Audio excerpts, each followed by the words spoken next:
Hey guys, welcome to another video. So in this one, we're taking a look at the newly completed paving work on the Apache Trail, starting near the Roosevelt Damn and ending at the Apache Lake Marina. Here you can see an overview of the route that they have completed work on. This work includes paving areas that are prone to washout and bad weather and filling the gaps between those areas with chip seal. Chip seal is much thinner than regular asphalt, so some of the bumpiness from the gravel road underneath comes through, making it not quite as smooth as regular asphalt. But overall, I would say the road is not harsh at all, and the transitions between different surfaces is pretty smooth. Some things I would like to point out before you head out here to try it for yourself. The road is still fairly narrow in some areas, especially at the beginning along the river, so you may need to squeeze over or stop for oncoming traffic.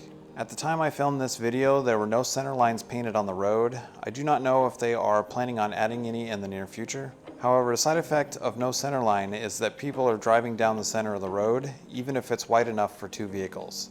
I predict some head-on collisions happening out here frequently if people aren't paying attention.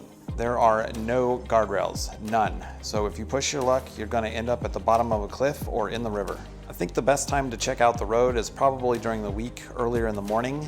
Weekends are going to be busy out here, especially now that the road is suitable for all vehicles. Currently, the section of Apache Trail between Apache Lake Marina turnoff and the top of Fish Creek Hill is unpaved and will remain that way for the foreseeable future. ADOT does have plans to widen and pave the whole road, but those plans are currently shelved due to a lack of funding.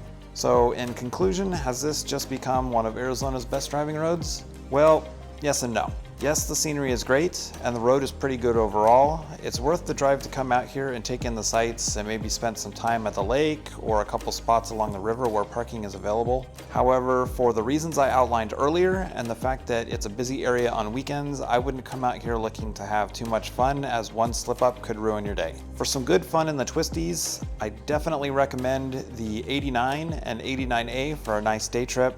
The 191 is supposed to be amazing, but I have not been out there yet, and it's far enough away from Phoenix that it would better be completed in 2 days. And of course, there is the west end of the Apache Trail that makes its way past Canyon Lake and the small town of Tortilla Flat. Within close proximity to town, it is, in my opinion, the best place for a spirited drive whenever you can avoid the crowds. For now, enjoy some footage that I grabbed while I was out there. Unfortunately, due to audio issues, I will have to overlay some music to it. Still trying to figure out the best way to record audio while filming driving shots. So thanks for watching, and we'll catch you in the next one.